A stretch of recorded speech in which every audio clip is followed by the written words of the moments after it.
Welcome to our next episode of Fandom Family Chats.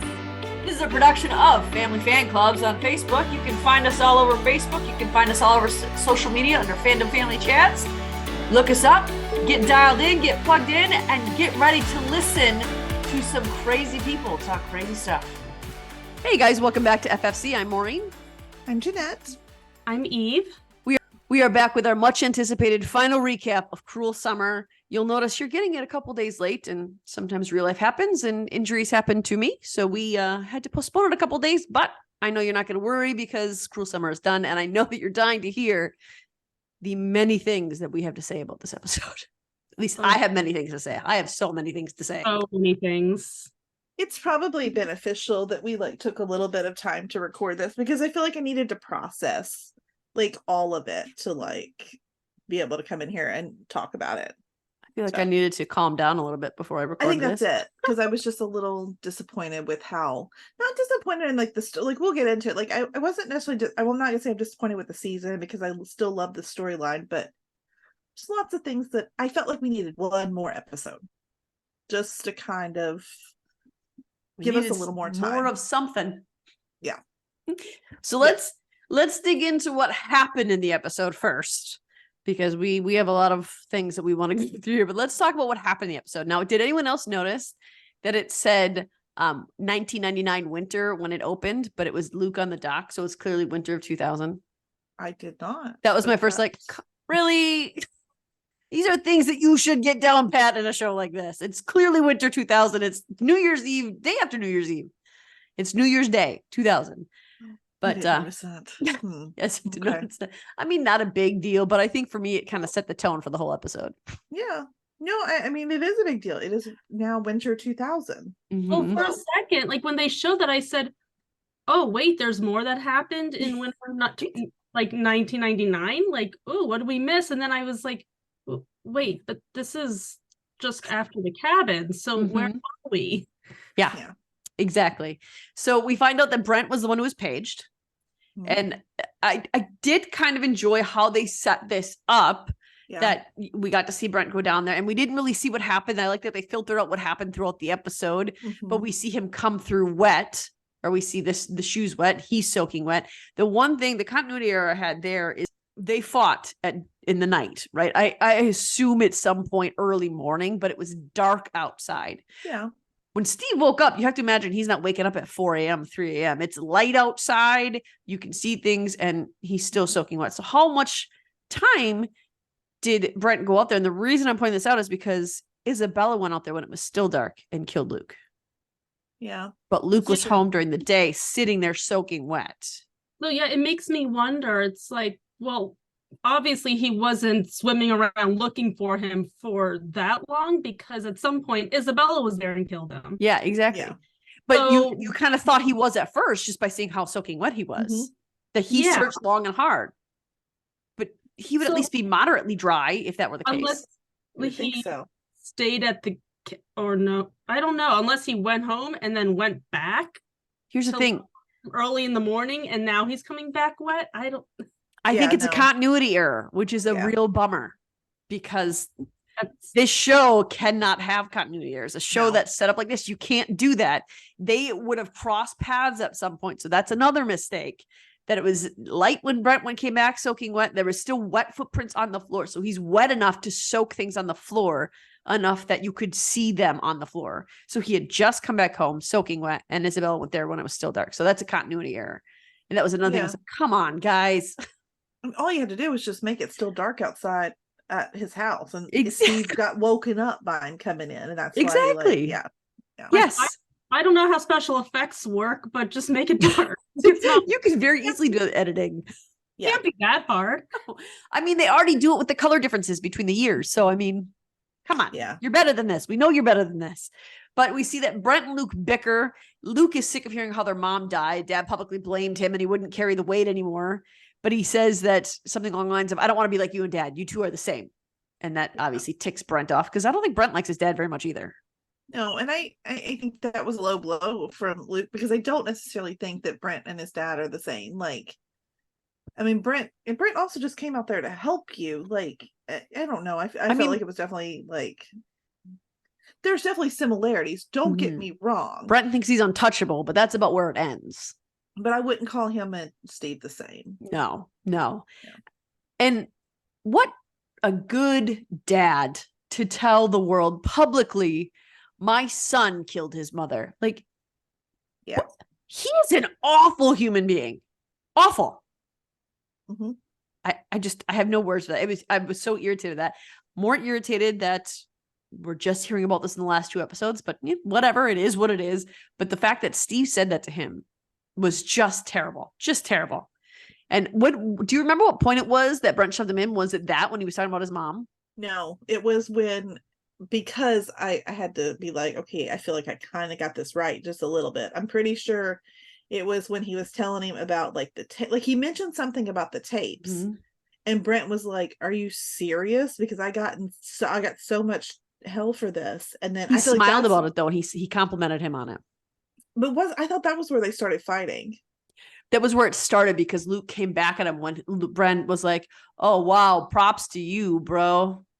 Okay. And then Luke got upset that he's like, "No, you don't understand. That was supposed to be something on you. I was trying to show Dad how awful you were." Because Brent was almost proud of him for that.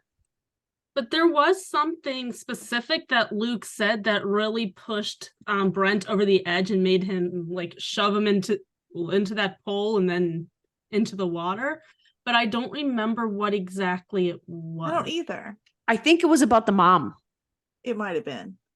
All right, so what we did go back and check because we wanted to be accurate. It was about him calling the mom a drunk, and that's something that they never even slightly hinted at. I wish they had hinted at that, so we could at least have had a guess. I feel like he hinted at so much this season. We'll get into that towards the end. There were so many green ring pops this season, and then for them to not even hint at this one storyline that was actually pretty important to Luke's death. That just feels really, really sloppy to me. Yeah, absolutely. And I know the one good thing about Brent's character here is that he did jump in and try to save him. He thought he's just messing around at first. Luke didn't tell him what the girls had done to him. Luke didn't tell him even how he asked him what happened to his ear, and Luke didn't even answer that question. So he didn't know what he had gone through that night. He didn't mean for him to fall in the water. It was a complete accident. He did dive in to save him. And I do think, just from what we've seen of his character and his loyalty to family, I think he would have looked for Luke until it was daylight. I think he would have. Yeah. But they screwed that up by having Isabella come there. So it makes him look like doesn't care that much. He looked for 5 minutes and then left. So he did come back when it was late. Steve runs out to the dock and yells for Luke, doesn't see him. He did seem upset, but he didn't get in the water. He just yelled his name over and over again and then left. Yeah, I was really confused by that. Or I guess I wasn't confused because, it's not like Steve has been a stellar human being. But I paused it and I was like, and I had to say this out loud to myself just to, I guess explain things to myself. And I said, so he goes to the dock, he screams, Luke, Luke, and then goes home. Yep. That's it. Like, I'm sorry if your son why aren't you jumping in and trying to... It's either one of two things. Your son is still in the water or he's up and run away. Either way, he's not going to come over and say, oh, hey, Dad, here I am. And like at this point, Brent has told you this story. Like, it's not like he hurt him. They got into a little altercation. He pushed him. Luke hit his head, fell in the water. Brent tried to get him out. You could call the cops. Yes. And Brent's not going to get in trouble at all. He's not. Exactly. So I don't understand the logic of like covering it up. Steve is not a logical man. And there's nothing, it's not like this will bring any like bad press to your family. If anything, it's going to be tragic either way. So like, you think, horrible person, he'd be like, oh, I'll get some sympathy stuff here happening. Like, because I feel like that's how his brain would probably work, Yeah. Like none of it makes sense. Like, no, like it would be different if Brent had said, I strangled him or I held him under the water until he drowned. It would make more sense to try to cover that. It wouldn't be good. It would be horrible to cover that up. It's your son killing your other son, but that would make more sense than I pushed him and he accidentally fell and hurt himself and I couldn't find him. Those are two very different storylines. Yeah. And then we have on the other end, we have Megan upset that Isabella put that third pill in, coming at her for it. It was Isabella's idea to put the third one in, and Megan did give her a look, so I will give her that credit. Mm-hmm. But this was kind of an idea that this is another thing. They didn't really show us who cooked up this idea. We have no idea which one did it. We just know what Megan said to Isabella at the party. That's it. We don't know. I got the impression it was Isabella's idea to at least drug him, but that's because we find out kind of what kind of person she is. But Megan seemed remorseful, whereas Isabella did not. And that's the other thing too, is that, well, I think the last 2 episodes, they made Isabella absolutely bat crap crazy, like absolutely insane. Yeah. There wasn't even a build up to that. It was like a switch had been flipped, and it was like they did it to fit their story. Yeah. Not really the character. Because I would be, what they built her up as is careful and calculated. That's what they built her up to be. They should have leaned into that, but they didn't. They just made her go off the rails crazy all of a sudden. Yeah. Because like last season, okay, even though, I mean, to the point that we still argue about what Jeanette did, because they had us so like we weren't sure, is she a good person? Is she crazy? Is she good? Like, it was so good at like the idea that she heard Kate in the basement and didn't say anything still made sense to us, even if we didn't want to believe it. Yeah. Because all season long they had kind of toyed with this idea. Whereas Isabella, at first you thought that, but then I was completely duped. I thought for sure Isabella was the good guy here. There were several episodes that Megan was the one I didn't trust. And then, like, I think Isabella's like not exactly the innocent one, but I was like, I think of the 2, like Megan's the crazy one. I agree. That was wrong. Yeah. Yeah. And so they have 2 different ideas completely about how it should go. Megan wants to go back, but Isabella thinks she's being too soft. He deserves it. All this nonsense. And then she says from there, oh my gosh, you're forgiving him. Sorry, from what Megan said, how did you get to that conclusion? I mean, just because she doesn't want him to die doesn't mean she's forgiving him. That's a pretty big jump. Is that what we're in the business of now? Like, killing this poor boy because he lied about a kiss and releasing a tape. It's like, sure, maybe he deserves to be tied up on that bed and they leave him, but drugging him and shooting his ear off. It's like, you can't really be all that surprised that all of a sudden Megan is like, whoa, hold up. Not what I signed up for. Exactly. And the other aspect there too is that if they had stayed with what they'd been built up of Isabella's character, she would still be crazy. But everything she did, at least we can see from how they ended her character, everything she did was to stay in Megan's good graces. Why would what she did there, none of that would keep her in Megan's good graces? Luke had already spilled the beans about him and Isabella. So she was already couldn't trust her, already mad at her. How is this going to change that? It doesn't. It makes it worse. Yeah. And so they completely fit the script on her character. Yeah. I don't know. It was weird, I think. It was super weird. They spent the whole season building her up to be like cool and calculating. But this wasn't cool and calculating. No. It was like completely off the rails insane. Exactly. And I did notice too, when they went back to the cabin in the morning, Isabella's just slowly walking behind Megan, where Megan has urgency when she goes in there. And I was like, uh-oh. That was where I didn't notice that at first, but going back and thinking about it, okay, that makes sense, that because she knows what happened, but. And I did have a question. Was this the episode where Isabella asked her how good she was at forging Luke's signature or handwriting? That was this episode, yes. Okay. And so we find out that even the letter was her idea. Like everything bad that happened was Isabella's idea. Yep. Everything. And then all of it. That's basically all that happens in winter of 2000.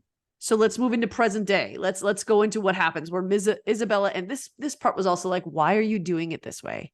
Yeah. Isabella and Megan hack into the system to get to the tapes. And she even says, we have to do it before they do. Why? You know, you didn't kill. And it's Megan saying this. It makes sense if it was Isabella, but Megan is saying this. You know, you didn't kill him. Why do you need to get to it before the cops do?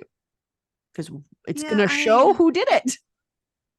Exactly. Like, unless she was just simply afraid of like still afraid of like the part that they did play in it. I don't know. It just seemed. I mean, unless she thought she was just worried about them seeing that they went to the cabin with Luke and then left without him. Yeah. I mean, I guess, but I thought that was dumb. You didn't do it. So, and then they see that Steve's car went out and they went to go confront Steve because that's brilliant. That's going to work out in your favor. Like, I was really confused about that. I was like, who had this idea? Because did they really think that Steve was going to fess up to these two teenage girls who he'd spent the whole season trying to screw over? Yes. Like, oh, you're right. You got me. I killed my son. It's all over for me. No. Like, oh, you know what? You got me. I'll go turn myself in. Like, what was their reasoning behind that? My other question, too, is that Brent went out there first and then Steve drove out there. Where was Brent driving out there? I think that, well, I don't know. I mean, I thought that he just drove Steve's car. Like that's what I thought at first, but there should have been 2 times when Steve's car had driven out there. I mean, maybe they just stopped after they saw the first one, but still. Yeah, I just assumed that he'd been driving Steve's car. I didn't think too much. I didn't really think that through, but I mean, I don't know. I'm trying to poke holes in this because I'm frustrated. Well, there's plenty. I mean, I don't think it's completely understandable here. So I do feel a little victorious that Trevor's name is still coming up in the final episode. Just want to say, I feel a little victorious about that. And since that question was never answered, I can have whatever theory I want about this. So I'm claiming victory on that one. Okay. But Brett is outside listening to all this happen. He's listening to the girls confront him and he's listening to what Steve is saying. And obviously Brett knows what's happening. He's very aware. And the girls, this was what I thought this was actually really a powerful scene when they go out to the car and Isabella, it's like she forgot what they've done. She forgot what happened to Luke. And she looks at Megan and is like, it's like old times. Not exactly, not exactly. Because, well, as we find out by the end of the episode, the girl is completely insane. Yeah. Yes, but here's my issue with how they played this out. Megan has been ghosting her. Well, we don't know how long because they never discussed that. They never show that and they never answer that question ever. Yeah. But Megan has been ghosting her for quite some time. And all of a sudden you're going to get mad that she's doing it. Like she has not altered her position on how much she dislikes you. Yeah. But just suddenly you're gonna be like, oh, screw you. Well, what was all that work that you were doing for? What was all that for? So she leaves and she yells at her for her lack of loyalty. Like, oh my gosh. And I that part I got because they're trying to make her crazy. But again, they flip the switch on her character, but where she's saying, I killed him for you. Yeah. Which is nuts. And this is the other thing. Did you guys notice that she was staying at a hotel, not Parker's house? I saw that too. And I thought, well, that's weird. Like, I wonder why, unless the Parker thing was just for the one night, but like, again, like why? It was the same hallway, exact hallway that Parker walked down. So Parker went to go see her at the hotel. Oh, that's true.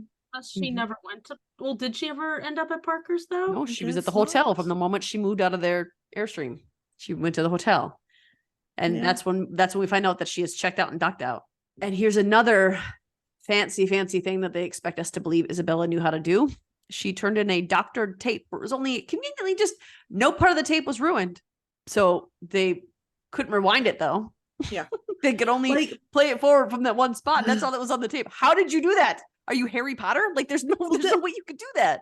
To the point that like when they said this, I thought in my head, oh, is Jeff involved in this somehow? Because I thought if anyone would have been able to make this happen, maybe Jeff, because it's not like now, guys. This is like this is 2000. You can't just doctor a tape. Like, this isn't how this works. I mean, you could, I guess, record over it, but what'd you record over it with? You know what I mean? Like, like, I don't know. That was definitely a big plot hole. And I'm like, that's not how you do this. The one thing she could do is I remember in 2000s they had like those VCRs where you could put 2 tapes in and one would record, but do you really think she had that at the hotel? No, they probably not. Yeah. So this is just like they're expecting us to just trust us, just go with this, it's gonna happen. Like, no, I don't want to just trust you on this because this is not reality. This could not happen. And the sheriff arrests her and charges her with Luke's murder based on what? Right. That she said, I can't believe you shot him. And Luke says, I can't believe you shot me. That he's alive. Well, and the fact that like, like Luke didn't die from a gunshot wound. So worst case, you could like be charged with like some sort of like obstruction. Yeah, because I mean, obviously you know information, but like you can't charge her with murder. You have nothing to show that she murdered anyone. And I don't know. and the sheriff doesn't seem like he was willing to be swayed by Steve pushing him to make an arrest. So I don't know if we could even argue that he just arrested her because Steve was pushing him to, because well, at least as far as I know, Yeah. they haven't really painted the sheriff to be that kind of guy. Unless the hope, because we did talk about Luke and the sheriff's relationship a lot, unless the point of that is to make it seem like the sheriff was so invested in like Luke that he would make a rash decision like that. It's not believable to me, but that's the only thing that could come to mind, that that's what they were trying to paint for us, that he would be a little biased in his like what's going on. I don't know. He did seem upset while he was arresting her. Mm-hmm. Like it almost looked like he was about to cry while he was arresting her, while he kept telling her, you have a right to remain silent, all this stuff. And Steve was pushing him to arrest Isabella and Ned. Mm-hmm. Those are the two he wanted to pin it on, not Megan. And we were right about this. We can all pat ourselves on the back. Brent did tell his dad his life is going to be ruined. He was talking about Megan, obviously. Yep. So we were right about that. Yep. Unless, and this just came to mind, unless for some reason the sheriff suspected that Brent was involved and he knew that by maybe arresting Megan, that would force Brent to come forward because of him wanting to protect her. I would believe that if the rest of their police work wasn't so shoddy.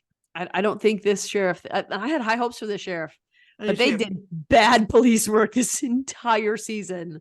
I mean, there's even times when we're like, no, we can't believe he's that bad. No, they would have done this. So I don't know that he thought that far ahead. I think he genuinely was like, I got to arrest somebody and you're it. I think the angle is more, I love Luke and I can't believe that you did this to him. You know. But it wouldn't hold up in court and he had to know that. Yeah, no. And this is when Brent confronts his dad, that's when Steve slaps him. So his dad is full of violence. Mm-hmm. And this is where I think I had the thought when he went in there of, Brent went in to see Megan and he said, I got him to let me talk to you for 5 minutes. I think the angle he went with was, you're going to want to hear what I have to say to her. Mm-hmm. And so obviously the sheriff was listening. He let himself get arrested. But one thing I wanted to ask was, in the end of the episode, cops show up at Steve's house, right? Yeah. We see did we ever find out what they do with Steve? No. Because what are you going to get Steve on other than simply like, again, maybe obstruction, but like in my opinion, he's a grieving father whose one kid is dead. The other one's going to jail at this point for murder. I don't know. Are we really going to I don't know. It just seems so dramatic of him sitting there just drinking. Like he just knew they were like coming to get him. Like for what? Like, I mean, they wouldn't matter if he's grieving. They would still have to arrest him for obstruction of justice. They would still have to arrest him because he knew, or he thought he knew his son was dead. He knew who did it. And he pressed them to arrest somebody else. It just seemed dramatic for no reason. It was dramatic for sure. And this is where you see the police work is really terrible, because Ned gets Megan a job in Palo Alto and she goes out to the docks after all this to basically say goodbye to Luke. And she is the one who finds the cameras by the docks. I mean, it was pretty clear too. Like this giant ass camera. Like, yes, yeah. And you talked to Ned. You have all of his. Did you only look at 2 of them? Were you like, yeah, it seems like a lot of work to go through all these cameras. I'm just going to go through 1 or 2. Since the kid drowned, so like the first one I would look at would be the one that would show the water. Mm-hmm. No, Jeanette, that's too obvious. Because that's probably where if nothing else, a body was dumped there, because we pulled him from the water. Mm-hmm. He drowned in the water. Mm-hmm. That's where I'm going to look for my evidence. Yes. I mean, I'm not a cop. I've been to no police academy or anything, but that to me would make sense. Yes. And if the average person knows that, I believe people who are professional in this area should do that. You would think so? Too. Yes, maybe. And of course, it's Megan who is able to see the video. just awful.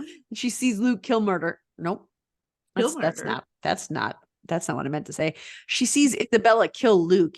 That was a cold scene, though. That was made me really sad. Like it was pounding the whole time. That was real sad. Because this whole episode, I'm thinking, you know what? Luke is alive. Luke is alive. We are going to find out at the end. Like, I just had it in my head and I mean, he kind of was for a minute. Mm-hmm. And then it was just so, I guess in my head, I thought she was crazy.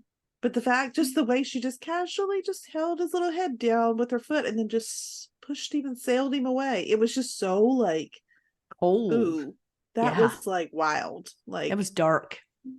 It was pretty dark. I didn't expect it to be that dark. And she goes from all of that to making new friends on a plane, calling herself Lisa, which is a dumb twist. That's a dumb twist. I'm sorry. It's stupid. Yeah. What is she going to hide under Lisa's name?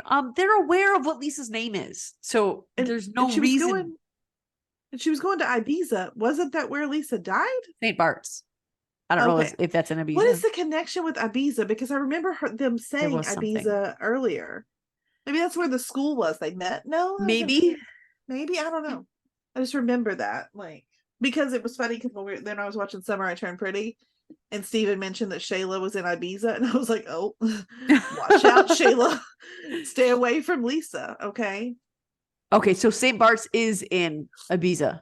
Okay, see, this would be helpful if I knew this information. Okay. So she's going back to where Lisa dies. She's using Lisa's name after there's evidence that she killed, like, what? How? Like, for me, it would make more sense to the story if she like took Megan's name. Yes, because then it would feel like, I don't know, somehow, I don't know. It was a dumb twist. A better way to like tie that together. And I got to tell you, it wasn't even a twist. She's bat crazy. It's not a twist. No. I mean, I guess the twist at the end, like, but what they should have done, in my opinion, if we want to do a twist like we did at the end of season 1, is that on that video, like, we don't even find out the video. Okay, we just see her go back at night. We see Luke wash up on the shore and not tell us what she did. And then we could have believed, did she help him get away? Is he alive somewhere? Or a cool twist, Luke walk out of the bathroom, like on the plane, like something. Like, it felt like there would have been a better, but I like the idea of it being ambiguous because that's what it was last season. I wish we had just seen him wash up and us not see what she did. Because then that could have been like, we could have like came up with our own conclusions like we did last season. Honestly, that's where I thought they were going to go with it. Yeah. I don't know. All right. So let's get to the questions that they answered. All right. And our list is longer of the questions that they raised, by the way. It's much shorter. So, all right, let's go through those. So the first question answered is Luke thought the tape was Brent's and he wanted to show his dad his favorite wasn't all shiny. We got that right in the last couple episodes. We figured that out. That Isabella killed Luke. That's what they answered. Okay. Yes, Luke is actually dead. That's a question we've been asking all season long. It's a valid question. Yep. Yeah. Debbie is in remission. And which is a little footnote. This ticked me off. I'm sorry. You start the season out with making this a big deal and you handle it by, in the end, Brent coming over to say, how's your mom? And she says, she's in remission. Yeah. Like, why did we even put that in there? It wasn't necessary. It was not necessary at all. It's like they flat out lied to us the entire season. I was so irritated. Cancer is a big deal. You don't just go into remission the way they've had it play out. I'm so mad. And were the muscle relaxers hers? Like, do you need muscle relaxers? No. Like, I don't. That's what I was thinking. I don't have cancer, but you know, I mean, if that whole storyline was just to explain where the pills came from, that's again lazy, sloppy, and lazy. It's like, well, pick a disease that actually would be prescribed muscle relaxers. Then ditch that, and Isabella could have gotten the pills from pretty much anywhere because she's crazy. So, you know, how about, Debbie was in a little bit of an accident. She had like some sort of pinched nerve in her back. Then that's why she had like these like muscle. She also could have been down for a little bit. Still needed Isabella's help. But it wouldn't have to be cancer. Like. But in the very first episode of Summer of 2000, she had all the pills still. So she's still doing all these things. She was on the couch, unable to move. But for the rest of the time, in every single section of this show, she was up around working, talking, hanging out. That's not how cancer works. She beat it really just quick. Not. Is all I'm saying. I mean, maybe there's a chance she could be in stage 1, but if she had stage 1, she wouldn't have that many pills. Yeah. It was lazy storytelling. It ticked me off. It genuinely ticked me off. That one bugged me too. Now, this isn't something that they answered for us necessarily, but it's something I felt was answered. Lily is presumed missing, but nobody cares. Poor Lily. So, I mean, well, there was no point in Megan even having a sister. No. It wasn't necessary. Nowhere else. It's so dumb. Also, they recorded 2 episodes and they were like, it really doesn't make sense for Megan to have a sister, but I mean, we're lazy to go back and take those things out. So the sister, I hope the audience just doesn't notice. That sweet little actress, she did a great job in the 3 scenes she had this season, and I'm glad that she was able to get work and get paid for this. Well done, but they did her dirty. Yeah. And the fact, I mean, she didn't even have anything in the final episode. Nothing. Freddie had more scenes than she did. Yes. And we barely knew who he was either. So I still don't fully know which one Freddie is. I don't really know either. The only one I know is Jeff. So I don't know who Tim is. I don't know who Freddie is. Tim's the one with the dark hair. Don't they all have dark hair? Well, they are up to. I don't know. I can picture, because Tim, I followed him on Instagram, so I can picture his face. I have no idea what his friend's name is. I don't know. Because there's another one. There's Fred and Tim, isn't there? There's one more. Because Freddie was only like in Eric. 2 episodes. Is it Eric? Okay, Eric. I don't know. That's just a name I threw out there. It sounded like a 2000s name. I don't know. Yeah, I mean, it's a very 2000s name. It's possible. Sounded like it would fit. Yeah, works for me. All right. So, and they also answered that Ned's influence was the security tapes. They built him up all season for absolutely nothing. That was a very unfulfilling storyline. Yeah. And Megan had truly no idea what happened. Isabella's insane. Those are the only questions they answered with the finale. Yeah. Did I miss anything? You guys think there's something else they answered that I'm missing? No. Okay. No. Let's dig into the 4,000 questions that they raised. All right. What happened to Megan's baby? Yes, I know there was an article, but that's freaking bogus. It's bogus. That one makes me really angry. Look, okay, I have so many things. Well, let's tell what the article said first. Okay. The article said that we are supposed, I don't have it up to read it verbatim, but basically, we know what it said. We were supposed to just assume that Megan had a false positive and she was never actually pregnant. First of all, okay, false positives are very rare. Mm-hmm. False negatives happen all the time. Your hormone levels aren't high enough for the test to read it. Cool. That happens a lot. Yep. False positives are like so rare. Like, you could have just easily mentioned the miscarriage. It could have been an ectopic pregnancy. Those things would have explained as to why she would get a positive test but no baby. Cool. But or you know what we could have done? We could have just not had that storyline. It didn't benefit anything. Or you could have done it. I would have believed it maybe a little more if you had said, she just thought she was pregnant. Let's say she was late and she told Luke about that. Yes. Then we could have assumed, I would have at least thought, okay, one of the options is, turns out she wasn't pregnant. But when you've got a positive pregnancy test, I'm going to assume that you're pregnant, at least for a period of time. But no, apparently not. Not to mention all the blood on the cabin floor. So now we don't know what that's about either. That we just left there. Here's the thing about that. We are genuinely expected to believe that is the blood from Luke's ear, because they made a point in episode 8 to show him dripping blood on the floor. Now you're drops, though. And you're telling me these cops didn't go to that cabin and find blood somewhere? Well, that's a place Luke goes regularly. Well, Maureen, they didn't check the cameras that looked out at the docks where he literally. Yeah, so it totally makes sense. And the fact that, I'm sorry, Megan knew it was there so much so that when someone heard that they pulled a body, she immediately went to go clean it up. You wouldn't have done that beforehand? I would have. I mean, I'm not saying I've ever committed a crime, but if I ever did, I'm going to go ahead and dispose of any evidence, immediately. I mean, you sat with this information for 7 months, very aware that there's that blood on the floor, and they didn't spend that much time in the cabin anyway to know that. So now she's thinking about it hyperactively for 7 months and waits until there's a body to clean it up. Plus, even if he had been alive, you still shot him. Yes. So that was still a crime. Exactly. Regardless. Exactly. And where is Lily? Sorry, that's just always going to be a thing. You couldn't even say she was at Olivia's house in the last episode. You couldn't even say that. Lily got the hell out of there, and I don't blame her one bit. Everybody's crazy. Go on, Lily. Move in with Bella Olivia. Is got what there I and say. he said, I can tell that this girl is absolutely bat crap crazy. I'm out of here. Olivia's parents were like, you know what, Lily, we can't send you back home to this. Why don't you just stay here? Maybe she's Ned's real daughter and she's with Ned. I mean, in his panic room. Maybe dad finally came back and was like, you know what, Lily, I'm gonna need you to just come on home with me, right? I don't know. Yes. Poor The other question is, what happened truly in St. Bart's? They brought up that whole freaking storyline and never addressed it again. Trevor showed up for one episode, heavily talked about this, and it was never brought up again. Friends die around you. That's it. At this point, I'm thinking that Isabella killed Lisa. I mean, that's where my head goes now, just simply because of what we saw with Luke. I mean, I think maybe she did maybe we're supposed to assume that she did the same thing to Lisa as well.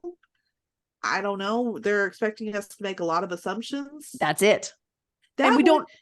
Is at least, I feel like that one's a more logical assumption than the baby. So I can gladly make that jump easier than I can the baby. But I mean, I don't mind claiming my theory is correct on that, but still, I mean, they made a big deal about it. And then even the floppy disk of summer of 1998, like what was on there? What was on that? Like, you made a huge deal about that in the first episode and it was never discussed again. Maybe that was her evidence. Maybe she did something crazy to, like, her and Trevor did something crazy to what's that, her and who? But yeah, but see, Trevor is the Megan in this storyline, so therefore he's actually the innocent one.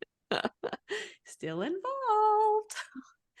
The other thing is Isabella just going to get off scot-free and continue murdering people? Apparently. Diplomatic community? Is that how that works? I don't really know. I mean, the cops are too dumb in this town to look at all of the videos, so they don't even have any idea that he killed Megan or that she killed Luke. So is Megan going to go to them and be like, hey, I found this video for you, you slackers? And like, what? There's no resolution. None. And where did Isabella's lawyer go? Why didn't she stop her from doing stuff? Oh, Isabella's lawyer. Yeah, I don't know. She said, I'm done with this. Like, but I think she gets paid very well. That brings up the other question. Why did the money dry up for Megan's lawyer? I thought Daddy was paying for all this. That's something we never talked about again either. It's like they just had him show up for one episode so they could explain how she was paying for this. They would create storylines to explain other things. And that is lazy. It's so lazy and it ticked me off. You have to make more substance out of this. Yeah. And why was the Chambers mom only brought up in the last 2 episodes? Yeah, we talked about it, but we didn't talk about any of this until the last 2 episodes. Nope. At all. I mean, I remember they talked about a whole lot of other things that they didn't need to talk about. Yes. Like, we could have hinted at, like, her drinking problem. Like, maybe, like, Steve didn't want the boys drinking, maybe because they were afraid that they would, like, there could have been ways of working that storyline in without, like, I don't know.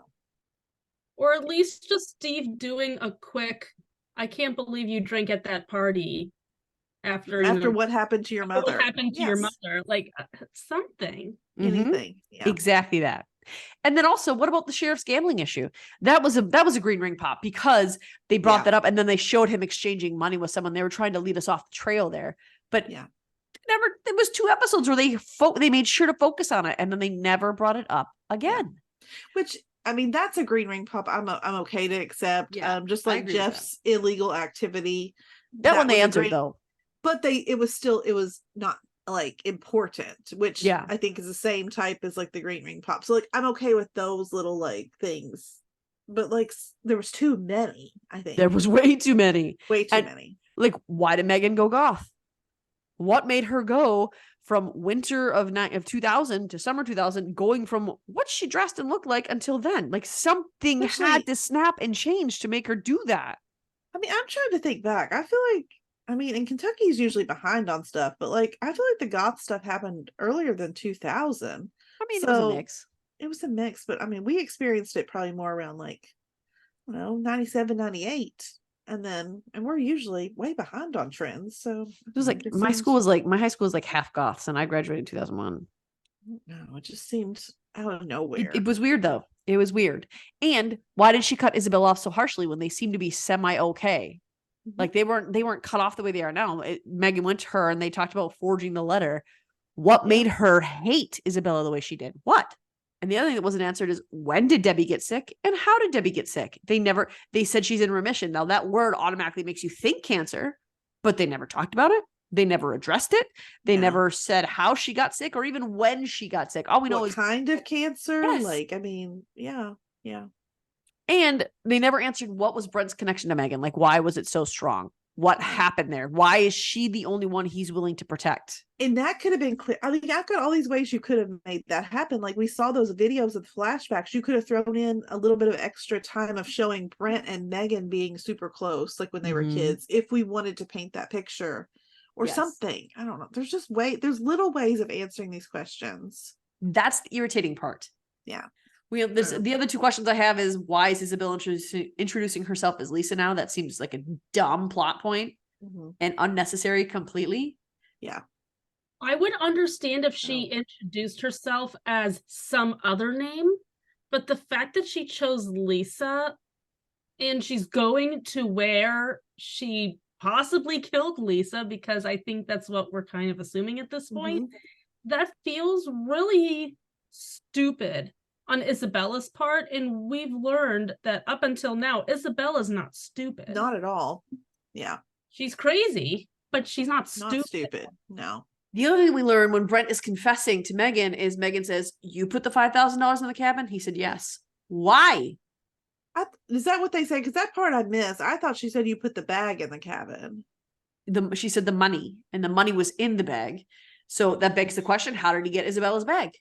Why did he put the $5,000 in there? Unless he was trying to frame Isabella? That I don't know. I was going to ask you guys about that because I didn't understand. I think he was trying to frame her, and I just assumed the 5,000 was hers because that was the exact amount that she tried to give them to fix the plumber. So I just assumed that the money was still hers, and maybe he just got her bag that had the money in it, but it was already her money. But I don't know. It doesn't make a whole lot of sense. How did he get her bag though? Like how did he have access to it? It's not like he was over there all the time. He didn't go on her. They never showed him going into her Airstream. He hated her. Could have though. She hated him. So there was no relationship there whatsoever. It does make sense in how he's confessing it to assume he's trying to frame Isabella, which is where we also assume they were trying to frame Ned, because he said Dad didn't care if it was Isabella or Ned. That's who he wanted to pin it on. That's what he did say. So I mean, we can assume that, but that's my issue with this is they are expecting us to assume everything that is left open-ended. Do your job, write the ending. Yeah, I agree. All right. So do you guys have any other questions that you thought were left open-ended or that were created in this? Those are the only ones I could remember. I think those were the really big ones. Okay. I don't think there's anything else. I mean, it's just such a long list. I know. Yeah, I think the cancer and the baby were the two that got me the most. So yeah, we talked about those. All right, so let's go into accuracy. What were we right on? And we were right on some things. I enjoy that. We got, I don't know, like 8 things right. A crazy storyline and the way they took everything. The fact that we were right about anything is worth props, I think. Exactly. So because none of it made sense in the end. Nope. I was convinced I would be right about exactly nada. Yeah. Well, we were right about Brent giving himself up because he cared for Megan. Yeah. We were right about Luke playing the tape thinking it was Brent's, although we were unsure of that until last episode. So episode 9 is where we're like, oh no, it was Luke.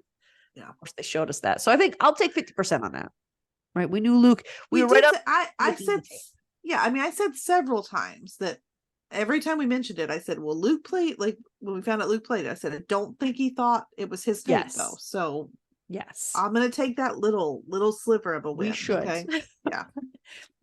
We were also, Steve covered up what he believes Brent did. I guessed that last week, but I clearly did not get the background or the hows of that situation correct. It's just that Steve is covering up for Brent. How could you? Jeanette and Eve. Now I went back through all of our outlines that we've done.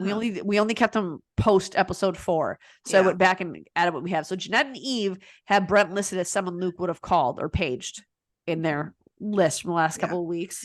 And I think I said in there, like, I mean, my exact words were, it could have been Brent killed him, but he didn't do it on purpose. Yeah. So, and that's what I thought too. That's what happened. That's what Eve said too. You know, And until episode 9, everyone but Maureen did think he was dead. I was the only one who was like, I won't commit. But you all thought he was dead up until then. But I never said he was for sure alive. I just said, I don't know. So I'm going to claim partial for that. I think you can, and I'm giving that to you because like he didn't die in the way that we think he died at first. So the fact that it was part of the twist, I think there was reason that we were supposed to be doubting whether he was dead or not. So that's fine. I agree. The other thing we got right was that there's a possibility that any one of us could be right about St. Bart's, though I personally think mine is the most probable, but that's just me.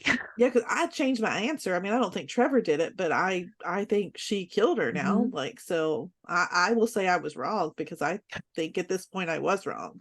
Yes, but we could all be right on there. That's the benefit of that. True.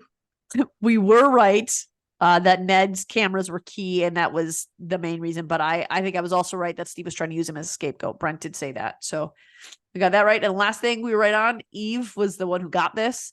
And we all very quickly jumped on her boat that Isabella shot him and that he was purposely drowned. But everyone who said it was an accident was also correct. Part of my theory was that he was purposely drowned. I thought that it had, but we were also correct about the fact that he was pushed into the water by Brent and that was an accident. That part was an accident. So yes. That was an accident, but it wasn't what killed him. What killed him was Isabella intention. Stone cold. So we were all right on that, right? It was an accident and then it was on purpose. That's the only benefit to them answering almost nothing. Is that we'd be like, hey, we were all right. We all did a great job. All right, so let's dig into our final thoughts on this season 2. Eve, why don't you take it first? I'm just going to read so that I don't add everything that upset me. But I said, great mystery this season. It had me hooked from the beginning. I feel like even more so than season 1. But I feel like they really jerked us around and purposely confused us with useless clues. And then, like Maureen said earlier, useless, stupid storylines just to explain away other minor stuff. Yeah, so like Debbie's illness, Megan having a false positive, the Lisa storyline, no mention of what the heck happened to Megan's whole style between Luke's death and summer 2000. Far too many green ring pops. Although I don't know if we can consider them ring pops more than we can consider them just laziness.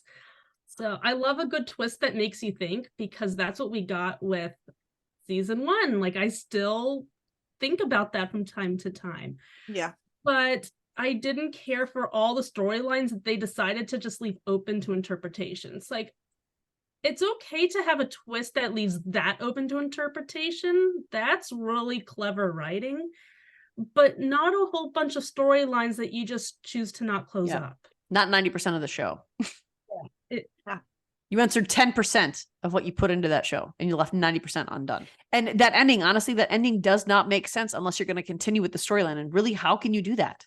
And they better not, because if you didn't give us more of Jeanette and Kate, who we loved, like, I don't want, no offense, I don't want more Megan and Isabella. Like, if we're going to make it an anthology series, let's make it an anthology series. You can't do that with one season unless you want to somehow now come and tie them back together, which there was the Easter egg, which we didn't mention. I don't know if you viewers saw this. I missed it. I just happened to see it on a different Facebook page, that when at some point when Brent and Megan are talking to each other, I'm not even sure exactly when, there's a book that Kate Wallace apparently wrote, a book about her days in captivity and all these things laying there that Megan had. So cool twist to bring to show that they exist within the same universe. Mm-hmm.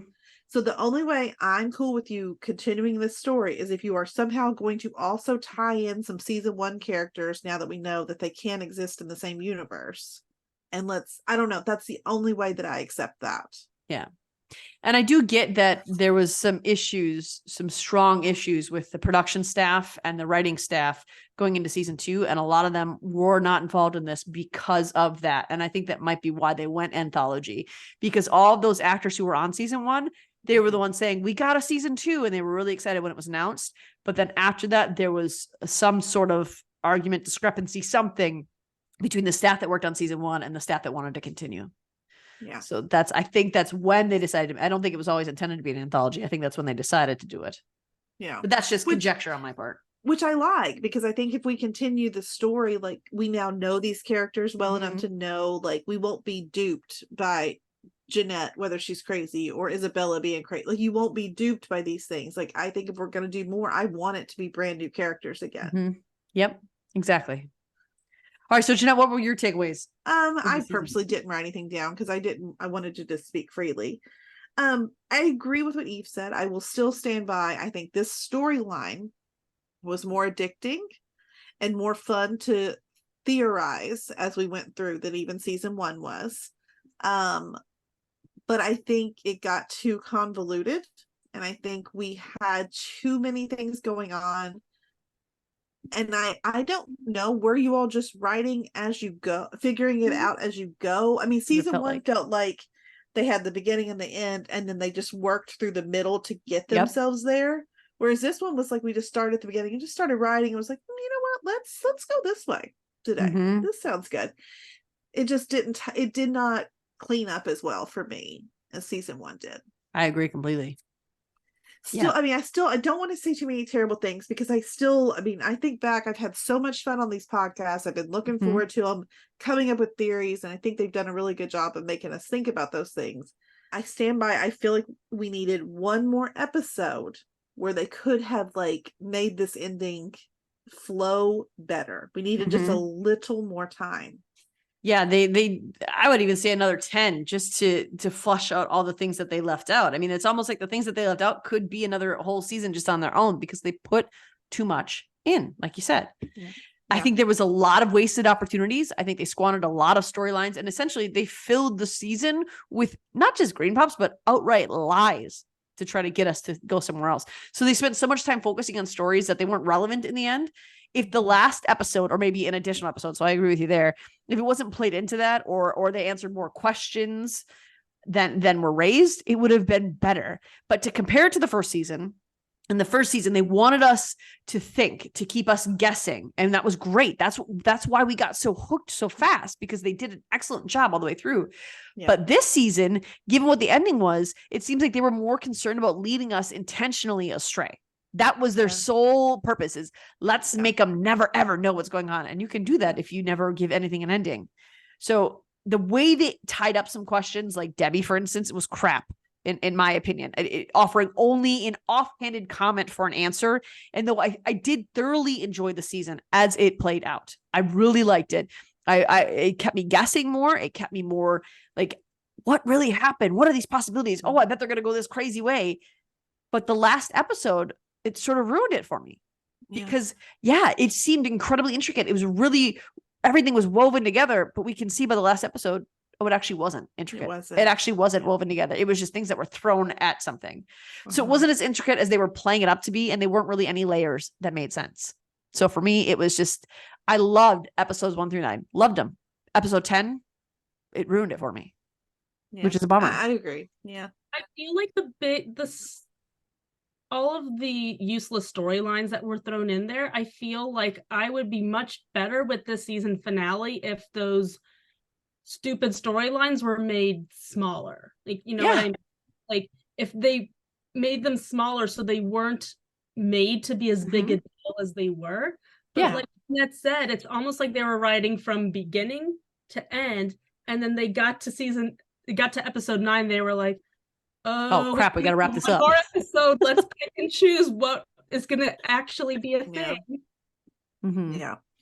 And like those pills, Debbie didn't have to be sick for those pills to be relevant. Nope. Debbie wouldn't have had muscle relaxers. So, and they said that, didn't they say in episode 9, or 8, that's what it was? 8 or 9? They said it was muscle relaxers. Didn't they say that? They said that way back, because they called it benzos, and that's... Oh, the sheriff said that. I mean, the girls, when they were putting the pills in. I don't know if they ever actually said, but they looked I think we just all assumed that was... No, there was one episode where they zoomed in on the bottle, right? And we saw that it was... That was when she was dumping it. Yeah.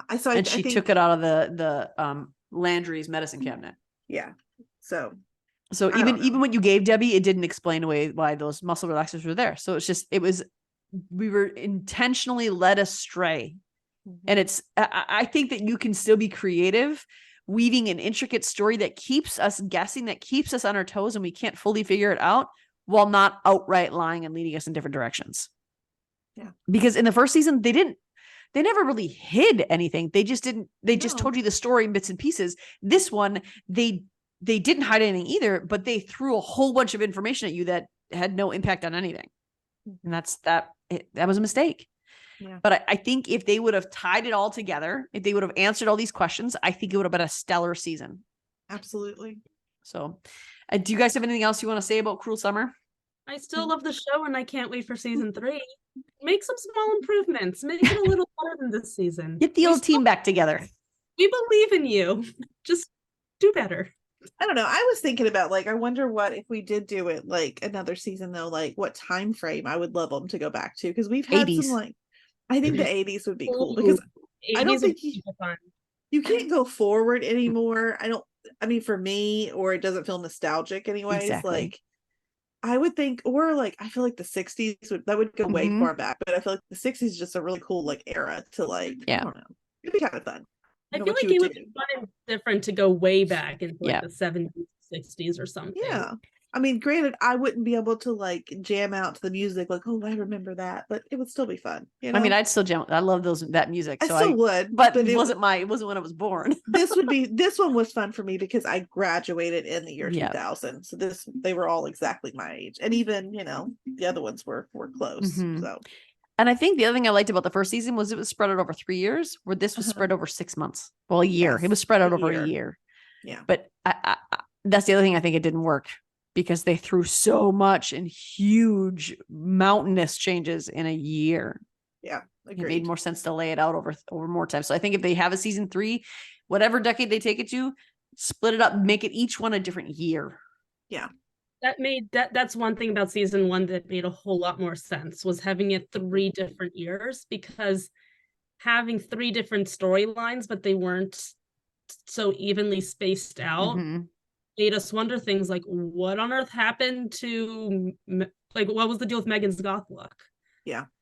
And even when she switched over to dressing like Isabella, I mean, that made a little more sense, but she wasn't skimpy like Isabella. She was just very posh. So what made that happen? In the 3 years, the progression of Jeanette's look made more sense. Yes.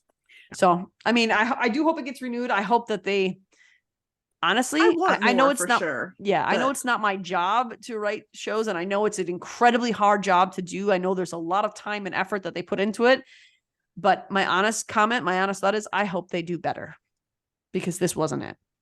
Yeah. I think do what I said. I mean, get yourself a story at the beginning. Do what I said. Get the ending and then put it together. But know where you're going, because it felt like we didn't know where we were going with the story. Every time I write a story, my husband asks me all the time, why don't you just write it out? No, I have to do an outline first. I have to know what the big points of the story are, because otherwise it's not going to make sense when you get there. You're going to forget things as you go back. If you write it from start to finish, yes, some people can do that, but you're going to forget things if you don't have a basic idea of where it's going to go. Right. And they just messed that up. So, I mean, check out our Cruel Summer group, which is Cruel Summer Family Fan Club. We want to know what you thought about the finale. We want to know what your thoughts were. Hit us up on our YouTube. Please make sure that you are subscribing to our YouTube channel so we can continue to get you content. We know that there's the writer's strike and the actor's strike right now. So unfortunately, we can't get you interviews right now, because the actors who are in SAG, they are not allowed to give interviews discussing their work, and out of respect for them and not wanting to step on anything they would be penalized for, we are not asking anyone to come on until the strikes are over. But in the meantime, subscribe to our YouTube channel so that we can build our credibility and get you those interviews as soon as the strikes are over.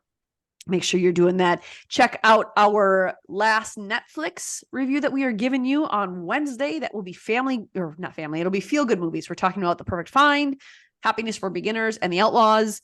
And in the end of August, around the 25th, we will be bringing you a summary of The Summer I Turned Pretty. We're waiting until it's all done.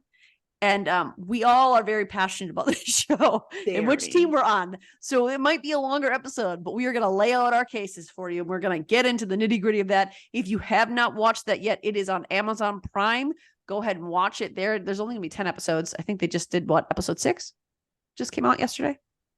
Yes, there's only 8 episodes actually. Oh, there's only 8. Oh, okay. Yes, which last season was only 7. So here I thought next week was our final. I'm happy to report there will be 2 more. Okay.